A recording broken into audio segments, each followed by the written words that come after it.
Anthony Brabazon is my name. I'm from ABA Architects, but a few years ago I set up Help My House. And what I'm going to talk about this afternoon is the top 20 house defects and their solutions. So without any delay, we're going to get stuck in. Number 20 is the loss of historic fabric. We found from all our experience that this top 20 is kind of the order of which we found problems in houses. In this photograph you will see a beautiful Victorian cornice work, but it's been heavily overpainted, and what can happen is, as well as things getting thrown out, you can get existing historic features like cornices that are heavily overpainted. There is a way of applying a poultice and stripping it and coming back to the original detail, so these things can be restored beautifully. I also act as a conservation architect.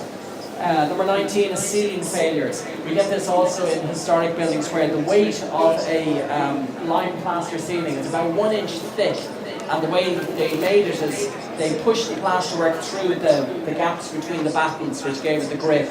But over time, with a little bit of movement, thermal movement, and all sorts of things, the break, the key where the plasterwork's connected through the timber breaks, and then without any warning, a ceiling can collapse. So that if you have an old house and there are a number of cracks going in different directions to your ceilings, you should get it looked at and not just wait for an accident. Number 18 here is penetrating damp. I have 3 examples in the pictures here. The first one is an Art Deco style house where there was a persistent damp entry, and we located this to the chimney where the plasterwork had perished and was porous, and the gentleman there is Vincent Farrell, he's a damp expert, and we put on a new render on that chimney and resolved the problem accordingly. On the photograph where the toilet has its cistern which fell off the wall, this was a city centre building, there was a persistent damp problem, and they lived with it for years and years, not a problem, until one day it got so bad that the fixings for the toilet cistern just collapsed and there was a big flood. So they got it fixed then. The third photograph is, you can see the damp high up on a wall. That's caused by gutter defects, which are very common. And this is number 17, poor maintenance, leaves I mentioned. So often, here's a hopper head which we found on a job, just stuck with leaves and plants. And what happens here is, when there's heavy rain, this thing just plain overflows, saturates the wall, and in this particular house we have a high level damp problem on the inside. Number 16, the photograph isn't particularly clear, but this is a roof light shaft. It's when you have a Velux roof window and there's a shaft goes up to it from the ceiling level. It's very important that the insulation is properly put against it. The other day I was in a different house and the whole shaft was just black with mildew. And when I went to inspect it, there was absolutely no insulation against that shaft to control it. Number 15 is insensitive alterations. Well, you'll be glad to know this photograph isn't from Ireland, it's from Russia or somewhere. They just punched in windows where they felt like it, ruining some old historic detail. But I think many of us probably know other examples of insensitive alterations that have been done. Number 14, settlement cracks. We've seen this. This is a house up in Glasnevin. It was built on an old quarry, and what happened was there was serious settlement cracks. And this house has since been repaired. The repair solution was there was a ground injection system where they drill and pump in a material which lifts the house, and they measure with lasers to see when is the house lifted by 1 millimetre, and when they've done that they know that they've fully supported it, and then the cracks were properly repaired and finished and the house refurbished. The story behind that house was it was supposed to be built on what's called a raft foundation, which is like a solid concrete plate that you build a house on, a reinforced concrete. But the builders took a shortcut, and the funny story is that the contractor we recommended who came in to oversee the repairs here, he remembers meeting the workmen on the original house 30 years prior when they'd be going off to the pub and they'd be laughing and joking about the shortcuts they took in their house construction. So that's what we thought, but we later discovered there was a problem with the neighbour's washing machine. It was in an apartment situation. This is number 12, fire spread in attics. This is something I'm a little bit touchy about because I experienced a 4 a.m. fire in my own house one day. The smoke alarm went off and our kitchen with flames and smoke and everything, and we put it out, thank God. But I'm a little touchy on fire here. And what you often see in attic situations is you see gaps between you and your neighbours. And in some extreme cases, there's absolutely no wall whatsoever. It's very important you get a fire break in there. In a situation like this, you build some masonry, but you finish it with rock wool. In another case, when you have absolutely nothing, you can put up a special fire curtain if you don't want to do a fire-rated stud wall. So the importance of the fire break is it stops this photograph here. Some of you may know this is Rathgar, there's a terrace, and what happened was these houses, when they were constructed, they did have fire breaks, but the fire breaks weren't perfect, and on a windy night the entire terrace burnt down. Next, number 11 is bricks falling. This happens when the soft brickwork gets saturated and the frost action breaks the face of the brick off.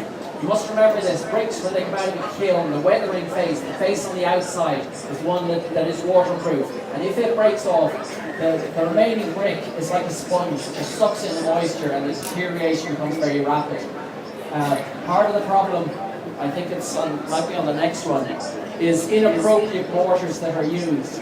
Now in this case, this chimney, they use cement mortars when they should be using a lime mortar, because it's important that the mortar is softer than the brick itself, because the lime mortar will absorb a huge amount of water and allow it to breathe out and not deteriorate. Whereas cement mortars will trap in moisture and then frost action will break it off and things will deteriorate. This number 9 then is of the defects we found are poorly fitted cavity insulation is the word that should be there. What happens here is just ignore the purple for a second, because that was later on a cavity fill material that was put in. But the original walls, you can see the air board and you can see this gap here and the air board, and often the gap is the other way, that there's a gap against the inner leaf blockwork. And what can happen is a thing called a thermal loop, where the cold air gets behind the insulation. The insulation becomes very ineffective as a result. So when cavity walls are built, it's important that they're properly looked at and done right. Sorry, going back to this one. In terms of retrofit, you can add cavity fill insulation to a previously partially filled cavity wall. So there are repair solutions. Number 8 problem we found was poor and old dry lining.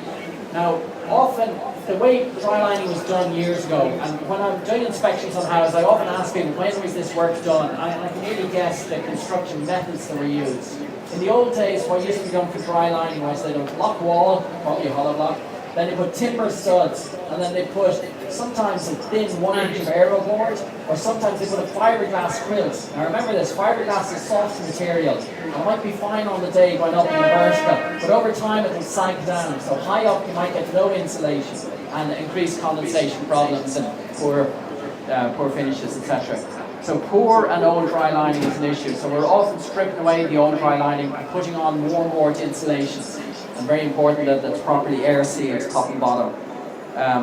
Next, number 7 is drafty sash windows. A lot of people think that if I've got an old-fashioned up and down sash window and it's rattly and it's drafty, rip it out and throw in the double glazing. Now hold on a minute. If you can get them reconditioned, and there's many reputable firms that do that these days, you can get them so that they're properly weighted, you can get draft sealers put in, and the whole thing goes up and down beautifully. So that, and single glazing and some conservation, it's not so bad to keep it. And you can double glaze. There's about 5 firms in the UK who do specialist, very thin conservation double glazing, so that you can keep the character of the narrow Georgian split on your windows and still be double glazed. Unfortunately, no one in Ireland is doing it yet. Number 6 is chimney defects. In this particular example, we see a lot of growth going on here. We also see a crack here, which is allowing water in. So all that stuff should be repaired, because on the fire breast further down in the house, it can manifest and cause problems. Number 5 is rising damp. In a lot of houses there was no damp-proof course, but the strange thing is when we use lime mortars and when they properly ventilated spaces under the floor, it was never an issue. But the way we live in our houses today, and these can be problems, and particularly if a house is left unoccupied for a period of time.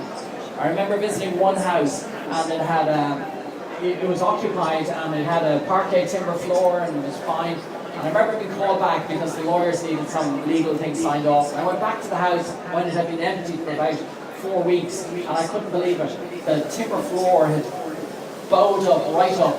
It had swollen up, because houses, when they're sealed up, the moisture, you get condensation and damp problems.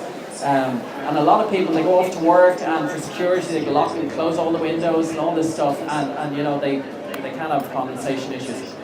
Now, this should say, number 4, fire trap attic conversions. If you're doing an attic conversion in your house, it's very important that 3 key things are done. Number 1, there's an escape window from the attic. Number 2, that there's a mains pilot smoke alarm put in the house, not just a Black & Decker battery one. Nothing against Black & Decker, but batteries, you know yourself, you promise you'll get a new one, and you know the story. And number 3, the doors on the, assuming we're turning a 2-story house into a 3-story house with a conversion, the doors should be upgraded to fire doors on the way down for escape purposes. Now, my inspection of houses, I find very many cases people have done none of the 3, and the most important, in my opinion, is the fire alarm. Get that in, because it saves the lives first, and the other issues are important too. Number 3, poor attic insulation. Again, in this photo, there's only about 1 inch of insulation, and even there's bits with no insulation. A modern house, if you're building, you'd be putting in about 12 inches of insulation in the attic. Bear that in mind. So what we tend to do in attics when we're retrofitting is, in the central area, people want a bit of storage, fair enough. So we put in additional timbers and flooring, so we create an additional cavity above the main cavity between the existing ceiling joists. So you're getting about 4 or 5 inches first, and then add another 6 inches perhaps above that, and you can get a lot of insulation in. Or you can use rigid insulation with the boards attached in the central area. On the sides where you're not storing, you can put in the soft quilt insulation. But attic insulation is the cheapest to do, they're the easiest to do, and then the other thing to remember is your trapdoor should be draft sealed, and it should also have some rigid insulation on it. A lot of people forget that. Number 2, gutter defects. It's unreal how often people will have that problem, and they get all sorts of people in, and they reclass, they do everything, and they don't fix the gutter problem, which was the source of it in the first place. So, so many house problems. This is the number 2 of our top 20. Gutter defects. Again, simply done. Get up on the ladder, get someone else up on the ladder, clean out the gutters once a year if you can, and life will be easier. Number 1 problem we have in the house is condensation. It is just like so many people, they find it difficult to distinguish damp from condensation. They see black spots or a damp bit of wall. There's 3 factors which contribute to condensation. One is steam production. Maybe you have 4 teenage daughters in the house, lots of showering going on. Okay, so there's steam all the time. Maybe you boil the spuds and the dressing and all the other things in the cooker, and your hood is only a recirculation hood. It's not putting the steam to the outside. And then maybe your walls are completely uninsulated. So what's happening is this steam, which, remember this, steam will pass through the entire house to find the coldest and least ventilated spot. So typically that's up in the bedroom on the north-facing side of the house, down in the corner. You find behind the press there, and these black spots and mildews. And this is the steam that's produced way over in another part of the house. So the solution to condensation issues is try and upgrade your insulation. Deal with your extraction. Put in extractor fans to your bathrooms. And then, what's the other one? No, I won't say take less showers. We can't say that. But you know what I'm talking about. You have to look holistically at the issue of condensation. And it's typically not a problem in modern, well-insulated houses. The other thing is ventilation. Sometimes people block up fireplaces in old houses, and they forget about providing some kind of room vent to the room. And others have big wall vents which are very drafty, and then they stuff them with newspaper or old t-shirts, and that's it, Or else they have a hit and miss vent, and they close it, and it never opens again. And the problem with all these things is we've closed up our ventilation. There is, however, a humidity-sensitive wall vent I'm often recommending, and it's an automatic vent which will open and close depending on the amount of moisture in the room. It doesn't need electrical power, it does it mechanically. And I find these very good. They're about 60 quid a pop, but they will regulate your ventilation in a proper way. So that's it. That's my top 20.